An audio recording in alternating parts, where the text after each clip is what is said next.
What's up, y'all? I'm so absolutely drained.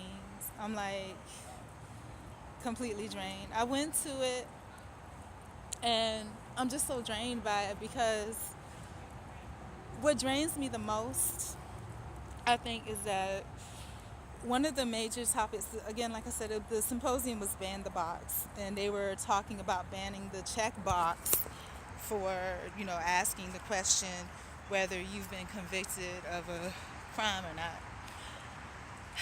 And it just really concerned me because one of the questions that I asked was, there for the population that are victims of the criminal justice system, do you ever encounter those types of people, and do you have any, resources or outreaches? Do you outreach to those people? And basically, the response was the Innocence Project. And then what was so ironic about it was throughout the remainder of the throughout the remainder of the symposium, that's all they talked about was what was the solution. The solution is that you have to go beyond banning the box, and you have to grow the individual. Now, of course, because I don't, you can see everything on my face. You don't. Um, you, I mean, you can see everything on my face, so you can see clearly that.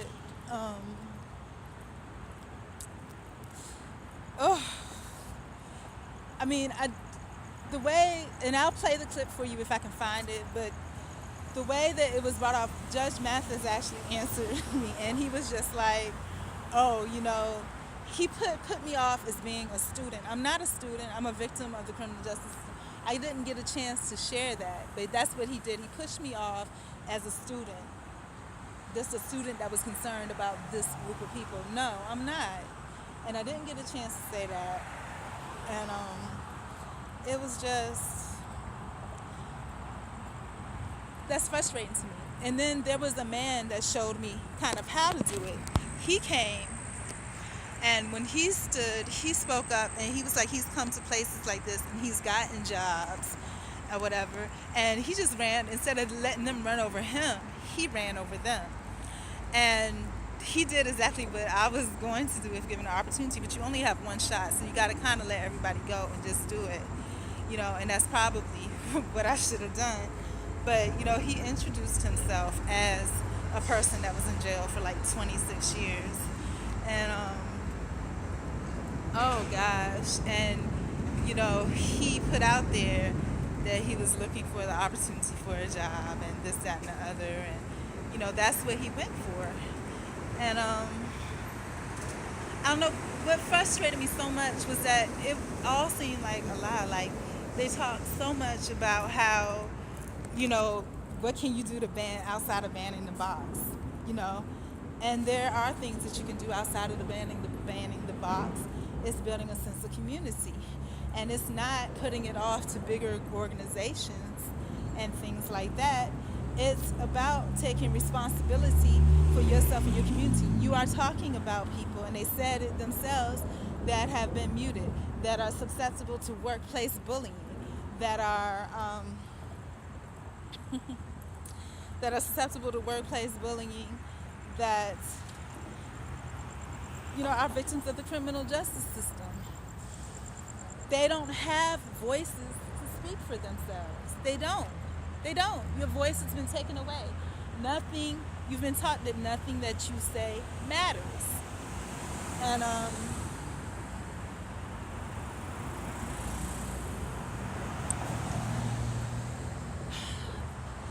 it just really gets me because it just gets to me. I mean, it's just, I don't get it. Like, you're saying all this, but the answer is obvious. It's not just blowing it off to the Innocence Project. That's a big thing. They probably got billions of requests that they don't even have a chance to read. And I'm gonna tell you this: the feeling that I get to is like for people that are quote unquote victims of the criminal justice system, you are a whole different category because nobody understands the people that are real criminals. Like even the Judge Mathis guy, he did whatever crime he said he did, and he looks at people that didn't. And I said this before when I was actively blogging about the victims of the criminal justice system. Those types of people, they look at people that are innocent, that are victims of this justice system as just stupid people. That's all they see is just a stupid person. Or either criminals that are real criminals and say, oh, you did it, you lying, but or or you're just stupid. And then to hear people say, oh, just then the one lady was saying, oh my gosh, just the way of thinking. She was saying, let me repeat what she said. She said, well, that the only difference between you and a convicted person is that you didn't get caught or something like that. I'm just thinking to myself, what? Like, the difference between you and a convicted person should be the fact that you don't do crime. What the hell? I'm like, and so, like I said, again, going to my ninth grade English teacher, Miss Horn, and I did pass out a lot of my little flyers. I got a couple of authors that I gave my little flyer thing to, and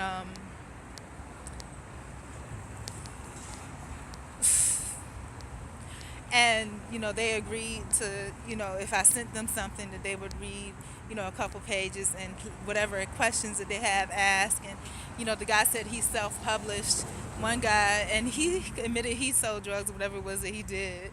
And he fought and fought and fought to get into, and that's the hard thing, because nobody's on your side kind of when you're a victim of the criminal justice, because people that are real criminals, they think you're stupid, or they think that you think that you're better than them, and they feel offended, so it's just like, what do you do? I mean, so, but he agreed, and he, like Judge Mathis, was convicted and all this, and then he went on to actually become a judge or whatever, So let me tell you the good things I did. But that was frustrating. That was very frustrating to me. That people, when I see stuff like that, when people are stating the obvious, and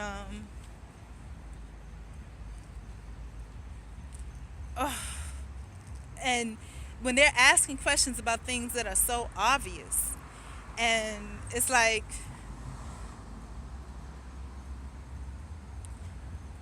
the answer is right there, but they mute you so that you cannot speak up to the answer. So the thing that I'm learning, and this is the same thing that happened in court, I was told not to speak. That guy that stood up that said he was incarcerated for 26 years, he got up, he spoke. And he, like I said, he ran all over them with a smile. He did not allow them to run over him, And a lot of the stuff that he said was like, just, rambling on top of each other. But that was the thing, that you have to engage them, get them, and you have to take control. And he did. He did. And then he followed up with that and I did the right thing by making my little fake cars or whatever. I did the right thing by doing that. And so I don't know, I mean, it's a good thing but a bad thing, and I have to go to these types of things to see the opposition. But again, like I said, going back to my ninth grade English teacher, Miss Horn, bless her heart, nobody wants to do this with me anymore, but she probably be like, no, I never had her as a student. But with her, that's the thing, she said, the question, what is the real reason that they're holding it? If they banned the box, one of the things that she mentioned was like, oh, they were scared they were going to have kindergartners, felons as kindergarten teachers. I'm thinking to myself, and my experience that I had regarding that, I don't know if y'all can hear me now, but my experience that I had regarding that was, I was like never that type of person, but I went to these places, and I vlogged about this, like I said, when I used to vlog about it actively, to volunteer. I couldn't even volunteer because that mark was on my record. Even if I didn't get it sealed, expunged or whatever. So it's out there. If you want to look it up, go ahead. But I appealed it. It got overturned, but you could still see that there was something there. You know what I mean? So I don't never deny it. I put will discuss, and I think the last job they again, workplace bullying. They try to use it, as leverage. Like when you hired me, you knew it was there because I put it on there. You know what I'm saying? And I put on there falsely accused and overturned. We'll discuss, and that's what I did, and I discussed it during the interview. And then they tried to use it against you, like you don't know what you wrote down. That's why I said I make sure from now on everything is uniform, the exact same thing. At the very least, I'll just put we'll discuss and leave it at that. So I don't know, and I was getting a little bit discouraged, to be honest with you.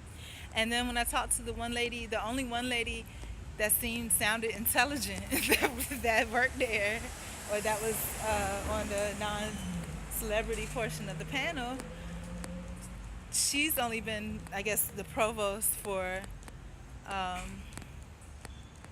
only been the provost for like 9 months, So so that's the other thing you gotta look at. It's not necessarily, people gotta look out for themselves too. But am I overtime? I am overtime. But I don't know. I'm mad people, but I am angry. You know what I'm saying? Like latent anger, because it's just so frustrating. But then you have to realize that everything that's put out there is not what it says. It's not put out there for what it says it's put out there for. And I want to cross the street and I'm scared. But not everything that's put out there is out there for what is stated to be out there for. So the ban the box, again, if you look at the bigger picture, I always think analytically 3 different reasons it could be. It could just be ban the box. But really the truth is you got to go outside and just banning the box. Banning the box does nothing. You have to, again, educate this community, and I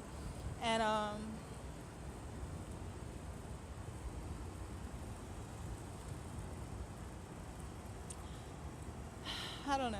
So I don't know. She told me to go talk to the dean of law, which they got a new one.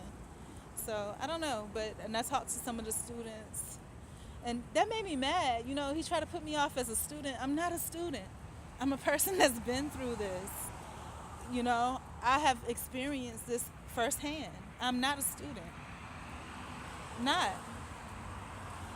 And I try to look at it this way, that maybe because if you're a quote-unquote celebrity or whatever like that, that you've gone through enough. And I have a sense of understanding that, but I just had the feeling, this distinct feeling that he did not like people that said they were, that were victims of the criminal justice system, that were innocent. If you're just innocent, you're just an idiot, so I don't know. But I don't even want to talk about superficial. There's a lot of superficial things that I can talk about, but let me talk about some other good things. Met a young lady, students were good things, so full of hope and all that good stuff. Met a young lady, or bumped to a young lady in the bathroom that was just like, she's in a law school working to be another successful black woman. Now, that's great, but what I saw happen there, the stuff that they were talking about is exactly what happened there. Disenfranchised, did not have the opportunity to close it, to say what was needed to be said, and anyways, my time is up, so